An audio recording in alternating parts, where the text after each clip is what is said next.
If you struggle to understand the core cause of your emotions and how they influence your actions, then finding out which Enneagram Triad you belong to can be very helpful.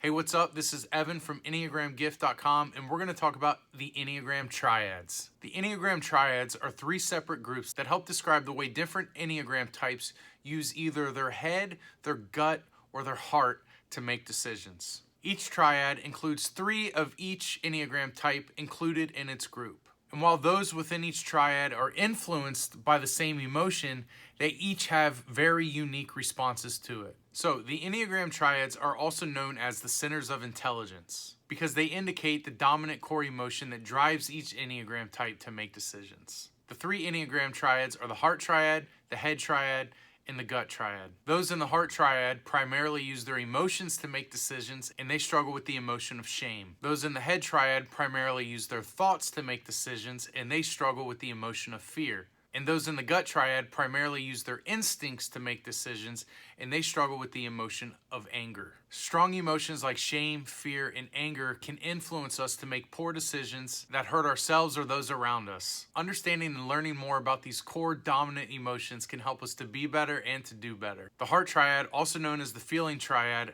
is comprised of the Enneagram types 2, 3, and 4. Those in this triad tend to be very in tune with others' emotions and can recognize when someone else needs support. These types also seek recognition and a sense of self and belonging. They also tend to unconsciously embody an image different from their true selves in order to gain acceptance from those around them. They crave connection and intimacy with others, and if their needs are not met, they feel a great sense of shame, coming to the conclusion that they're not worthy of acceptance. For Enneagram 2, shames can cause them to think that they are unlovable if others do not reciprocate the love and connection that they long for themselves. They can also go into overdrive and become overly helpful. 2s can learn that their needs do not always have to come last, and that it's sometimes healthy to put your own needs first. They can also learn to clarify and share their expectations so that others understand their needs and can help meet them. Shame for Enneagram 3s can cause them to feel that they are worthless if they're not valued for their achievements. Even when successful, they can lack self-confidence, and a lack of recognition can be very painful. 3s can learn to cope and understand that failure in life sometimes happens,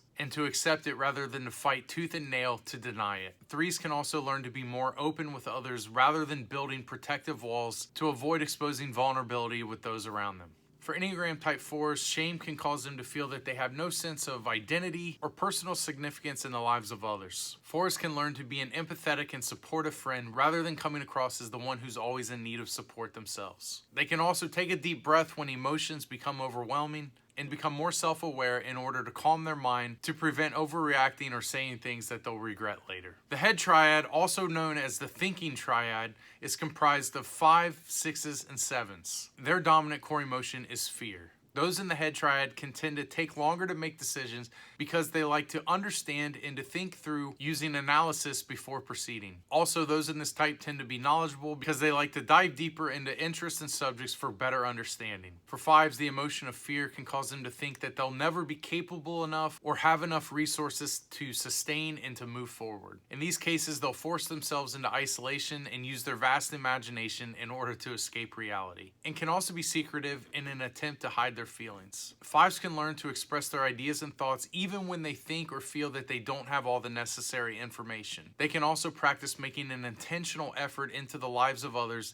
building into their interests in order to be a good friend. For Enneagram 6s, fears begins to bubble up when lacking support and guidance that they need in any given moment. This can lead them to overthinking and playing out unlikely scenarios and situations in their head. Without healthy levels of self-awareness and supportive friends around them, they can often become riddled with worry and anxiety. 6s can learn to become more self-assured, trusting their own instincts and logic, and also resting in the fact that their relationship with others is truly valued. For Enneagram 7s, fear drives them to be very active, which can often lead them to being insensitive towards others, scattered, unorganized, and impulsive. 7s can find healthy ways to cope with their anxiety rather than rushing into decisions or into the next big thing, learning to value the input of others and to push the pause button just for a moment before making decisions. They can also commit to following through on tasks or initiative before moving on to the next thing on the list. Lastly, the Gut Triad, also known as the Instinctive Triad, is made up of Enneagram types 8, 9, and 1. The dominant core emotion of those in this triad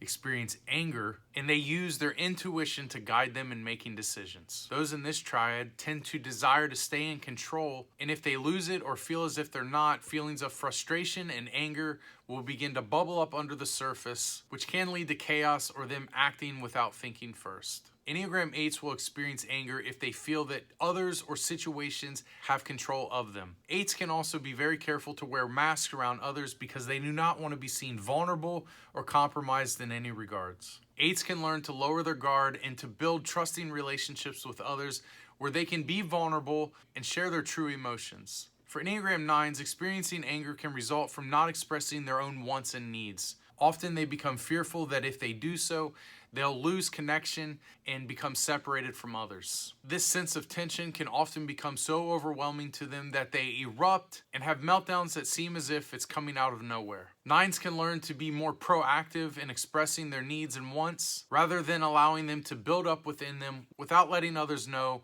or speaking up for themselves. Expressing and prioritizing their own wants is super important for an Enneagram 9. Anger for type 1s can derive from a mixture of fear and anxiety that their perfectionistic efforts still do not quite measure up. When they perceive that their attempts to improve things around them aren't enough, they can become angry with themselves. Enneagram 1s can remind themselves that no one is perfect and that it's best to accept and overcome mistakes rather than being overly hard on yourself or others for having a mistake in the first place. They can also rest assured that they can still work and improve themselves and the world around them with their insights and understanding rather than becoming hostile if others disagree with them. Learning about the Enneagram Triads and which one you belong to can help you understand why you make decisions and create opportunity for you to improve and grow in how you respond relationally and situationally. Let me know in the comments your type and which core emotion you relate to the most. And if this video has been helpful to you, be sure to like it and hit the subscribe button. This is Evan from EnneagramGift.com. Thanks for watching, and we'll see you on the next one.